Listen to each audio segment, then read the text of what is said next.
Same আগেরটার মতোই, ঘয়ের মতোই। অঙ্ক যে ঘ ছিল সে ঘয়ের মতোই ছিল,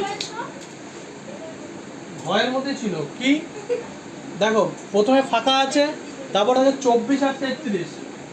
তো 24 দেখো শেষেরটা কি আছে, জোড় সংখ্যা 4, তার 4 কি জোড় সংখ্যা হলে তো 2 দিয়ে যায়।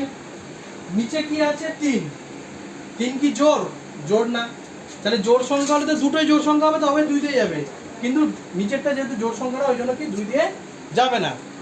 3 দিয়ে দেখবো, দেখো 3 দিয়ে যাবে, 3 দিয়ে দুটোই যাচ্ছে। দেখো 3 দিয়ে যদি 24কে দিই, দেখো 3 8 24, 3 11 33 মিলছে, যাচ্ছে 3 8 24, তার 3 দিয়ে দিব দুইটাকে, 3 8 24, 3 11 33। সেম আমি আবার এটাকে কি বলবো, 8/11 সমান সমান 24/33,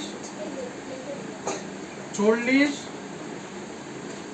66, 64। কিভাবে করবো দেখো, 8 দিয়ে 40 কত বারে যাচ্ছে, 8 5 40, তাহলে উপরে যদি 5 দিয়ে যায় নিচেও 5 দিয়ে, তাহলে 11 5 55। 11 দিয়ে 66 কত বারে যাচ্ছে, 6 বারে, তাহলে উপরেও 6 বারে যাবে, 6 8 48।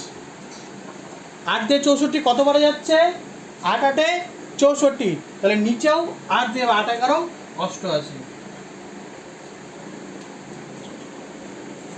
দেখবো 11 দিয়ে 33 কত বারে গেছে, 11 3 33, তাহলে 12 দিয়ে 3কে গুণ করতে হবে, 12 3 36।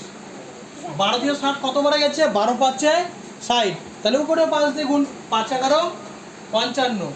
11 দিয়ে 88 কত বারে গেছে, 8 বারে, নিচেও তাহলে 8 বারে, 12 8 96। এবার 6 নম্বর অঙ্কটা দেখবো কি আছে। দেখো প্রথমে দেওয়া আছে, ডান দিকেটা কি আছে, ফাঁকা আছে, তারপরে গুলো ঠিকঠাক করা আছে। তাহলে সেম আগের পদ্ধতির মতো এটাও কিন্তু কাটাকাটি যাবে। কি করে কাটাকাটি যাবে, দেখো সেম এটাও 3 দিয়ে যাচ্ছে, 3 7 21, 3 12 36, তাহলে কি হবে, 7/12 এখানে আমি কিন্তু বসিয়ে দিতে হবে। তাহলে পরের লাইনে কি করবো, 21/36 সমান সমান 7/12,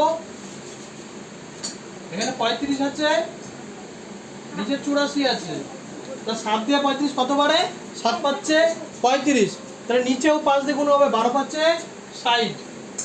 12 দিয়ে 84 কত বারে আছে, 12 7 84, তাহলে উপরে 7 দিয়ে গুণ, 7 7 49। প্রথমে কাটাকাটি করতে হবে, কাটাকাটি 21 আর 36 কাটাকাটি 3 দিয়ে যায়, 3 7 21, 3 12 36। তারপরে কি বলতো, আমাদের পরের গুলাতে করতে হবে। কি করতে হবে, প্রথমে কি দেওয়া ছিল 35, 7 দিয়ে 35 কত বারে যায়, 5 বারে যায়।